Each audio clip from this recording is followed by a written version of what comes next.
What is up, everybody? Play close attention because our boy, he's under attack.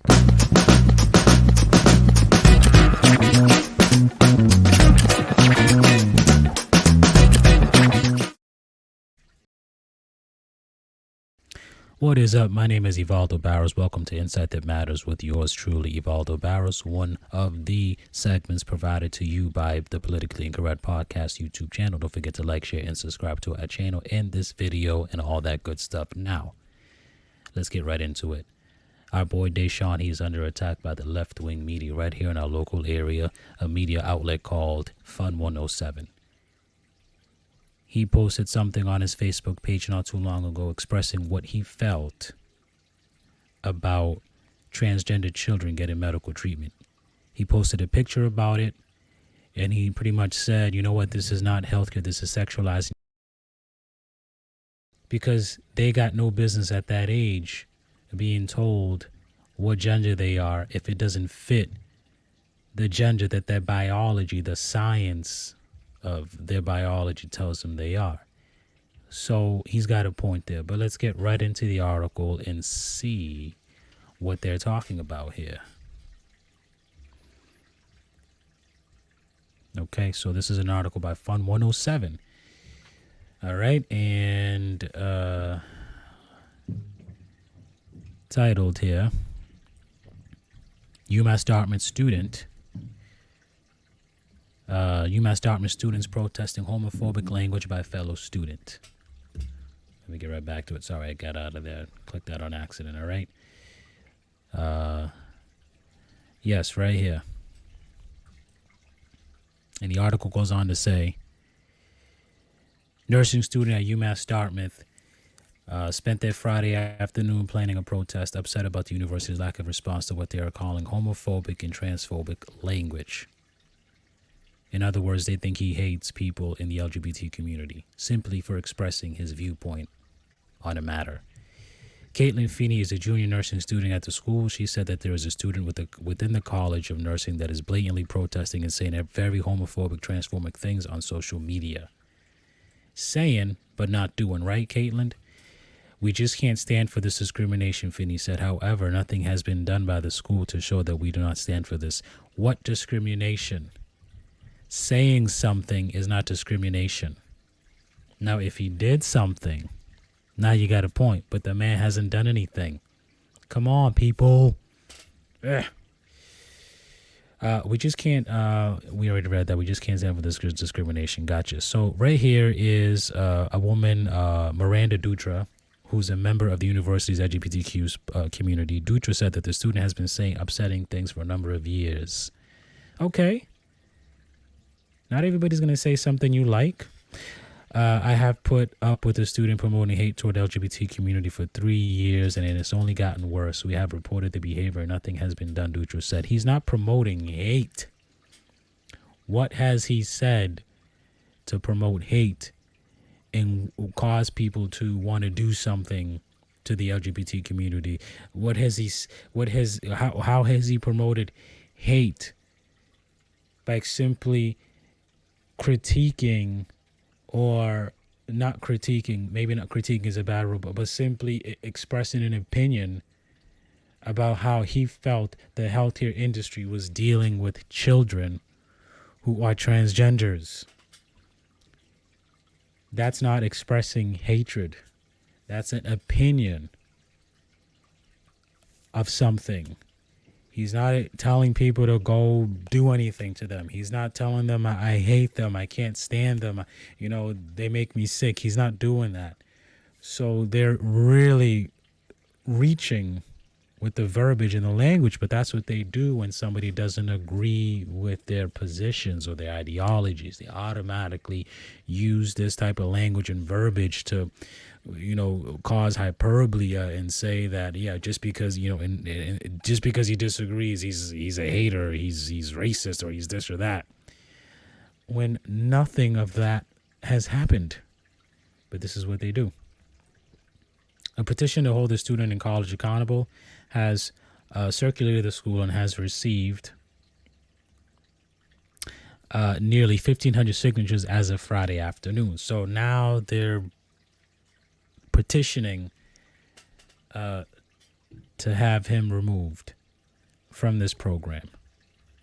The petition states endorsing this type of behavior is the exact reason the LGBTQ persons avoid seeking medical care. There is no room, okay, for homophobia or transphobia in the healthcare field. The UMass Dartmouth College of Nursing needs to hold this student accountable for their actions. He hasn't done anything. What action, dude? All he did was express his view on the matter. Okay? He hasn't done anything. The UMass Dartmouth College of Nursing needs to hold the student accountable for their actions. It is a terrifying thought for anyone in or with a loved one in the LGBT community that the life of you or your family member could be in the student's hands one day. No, it won't be. He's not a doctor. The man is a nurse, so he wants to be a nurse. He's going to be taking orders from a doctor and executing them. The doctor will be prescribing the meds. The doctor will be prescribing or formulating a treatment plan for the patient. And he has to follow it. So he'll have plenty of accountability to do his job. Again, you guys are reaching. Cancel culture, left-wing media, you're reaching with this. Okay? But I know why you're doing it.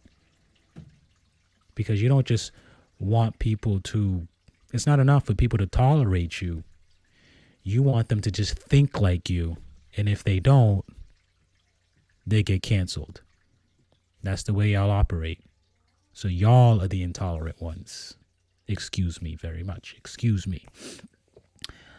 And it goes on to say it is ultimately up to the UMass Dartmouth College of Nursing to stop this progression and terminate their support towards this behavior. Again, there's no behavior here. He simply stated an opinion. And honestly, the college, most of the college doesn't agree with him. And he's in a college, which he is the minority as far as his viewpoint goes. And the faculty and the dean went on and in this article, they stated that, although they don't agree with this man or our brother's, position, he's still entitled to his First Amendment of free speech. So they actually don't agree with him, but they recognize that he's entitled to his free speech, and that's all that's going on here, is he's expressing his free speech. And I bet you, since you guys are concerned that he's going to be in the medical field with this type of thought, I guarantee you, if you got together with enough people in the medical field, that they would probably lean towards agreeing or actually agreeing with Deshaun, but they do their job anyways, because that's the oath that they took. See, adults, left-wingers, adults, common sense people, okay, they can, differentiate between how they feel and what they should be doing.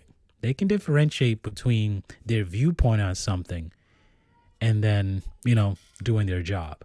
They can do the two. I know you guys have a hard time doing it, but we actually can.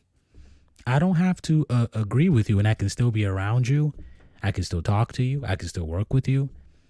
I can still hang out with you.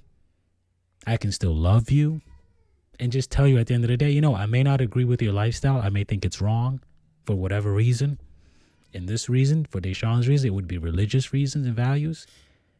I can say that to you and still be around you and still be a part of your life to one way or another and not do anything hateful towards you. Because we actually believe in tolerating people. We be honest with them, but we can tolerate them. We can coexist with them. We don't have to make them agree with us by canceling them. And that's what's going on here with cancel culture. That's why it's called cancel culture. You don't agree with them, they want you gone. Anyways, guys, there's much to this article. I'm not going to dive into everything, but that's pretty much the gist of it. He expressed his views on something. Now they want him out. He needs your support. Support the man. Pray for him. Keep him in your thoughts and prayers. I challenge people that are conservatives, people in the conservative community, people that are in the church community, people that are just in regular life community that just have common sense and conservative values. We need to start speaking up and supporting one another, because the left will rally and support one another, and they're not afraid to do so. I know they got the media on their side. They've got social media and all that stuff, but we've got one advantage. There's more of us than there is of them. And if we all took some courage and pray and ask God to give us strength and stand with one another and help one another, regardless of what it might cost us, we can defeat what they're trying to do. And what they're trying to do is simply make us bow down to their ideas, or else we get canceled. They're not promoting freedom. They're not promoting real tolerance. They're doing the exact opposite of that. And we need to stand against that. That's my story. I'm sticking with it. Be on the lookout, okay, for our next podcast. We'll keep y'all updated. Be on the lookout for more segments like this. Don't forget to like, share, and subscribe to this. And we'll catch y'all in the next one.